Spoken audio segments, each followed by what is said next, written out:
Captain Miller present theatres లో run అవుతుంది. Actors by Dhanush, Priyanka Arul Mohan, Shivaraj Kumar, Sundeep Kishan, director by Arun Matheswaran. ఈ పేరు వినగానే మనకి 2 మూవీస్ గుర్తొస్తాయి. ఒకటి చిట్టి తల్లి, 2 రాకీ. ఒకవేళ మీరు ఇంతవరకు ఈ 2 మూవీస్ ని గిట్ట చూడకుండా ఉంటే ఖచ్చితంగా చూడండి, మూవీస్ చాలా బాగుంటాయి. ఇక కెప్టెన్ మిల్లర్ విషయానికి వస్తే డైరెక్టర్ గారు నన్ను చాలా డిసప్పాయింట్ చేశాడు భయ్య. ఎందుకు మూవీ ఎలా ఉందన్న విషయం ఇన్ డెప్త్ రివ్యూలో మనం మాట్లాడుకుందాం. ఇక మూవీ బేసిక్ స్టోరీ లైన్ ఏంటంటే, ఈ స్టోరీ మొత్తం స్వతంత్రానికి ముందు 1930 సంవత్సరంలో జరుగుతూ ఉంటుంది.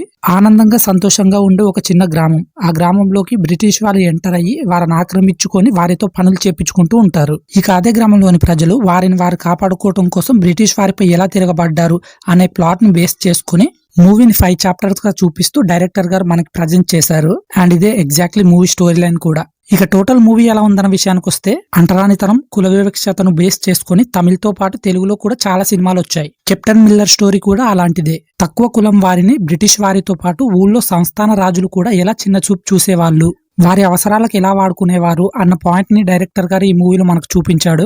డైరెక్టర్ ఎంచుకున్న పాయింట్ బాగున్నప్పటికీ సినిమాని డిస్ప్లే చేసే విధానం కానీ స్టోరీ కానీ అస్సలు బాగోలేదు.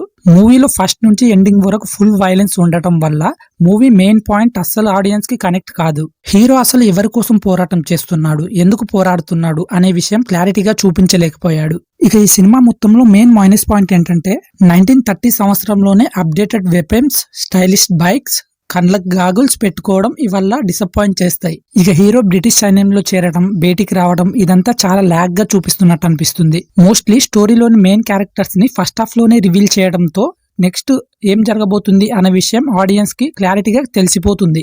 ఇక ఇంటర్వెల్ కి ముందు వచ్చే యాక్షన్ సీన్ మాత్రం మైండ్ బ్లోయింగ్ ఉంటుంది. ఇంటర్వెల్ తర్వాత వచ్చే యాక్షన్ ఎపిసోడ్స్ అండ్ ట్విస్టులు కూడా బాగుంటాయి. ఇక సెకండ్ హాఫ్ లో వైలెన్స్ మరీ ఎక్కువగా చూపించారు. ఇదంతా ఎందుకు జరుగుతుంది అన్నట్టు అనిపిస్తుంది. ఇక ఎవరలా చేశారన్న విషయానికి వస్తే, హీరో ధనుష్ మాత్రం అద్దరగొట్టేశాడు.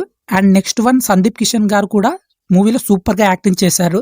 ఇక ప్రియాంక అరుల్ మోహన్ విషయానికి వస్తే, మూవీలో హీరోయిన్ ఉండాలి కదా, అందుకే ఉన్నట్టుంది అని అనిపిస్తుంది. ఇక ఓవరాల్ టెక్నికల్ విషయానికి వస్తే సినిమాటోగ్రఫీ బాగుంది, పర్లేదు. కానీ 1930 ఆ సంవత్సరంలోని నేచర్ ని, మనుషుల్ని ఇంకాస్త బెటర్ గా చూపించుంటుంటే బాగుండి అనిపిస్తుంది. ఇక వచ్చే సాంగ్స్ అండ్ బ్యాక్గ్రౌండ్ మ్యూజిక్ కూడా మూవీలో పర్లేదు, బాగానే అనిపిస్తుంది. ఇక ఓవరాల్ ఈ మూవీని ఫ్యామిలీతో కలిసి చూడొచ్చా అంటే ఖచ్చితంగా చూడొచ్చు. మూవీలో ఎలాంటి అడల్ట్ కంటెంట్ కానీ లేదు. ఓకే, ఇది guys captain Miller movie review కనుక మీకు నచ్చినట్టయితే ప్లీజ్ లైక్ చేయండి. అండ్ ఇంకో విషయం, ఇప్పటి నుంచి మన ఛానల్లో ప్రతి సినిమా యొక్క రివ్యూ మీకోసం పోస్ట్ చేస్తాను. ప్లీజ్ సబ్స్క్రైబ్ చేసుకోండి అన్న. Okay guys, thanks for watching. Next movie రివ్యూలో మళ్ళీ కలుద్దాం. Bye bye now. యాడిగిర బాల్పోతుంది.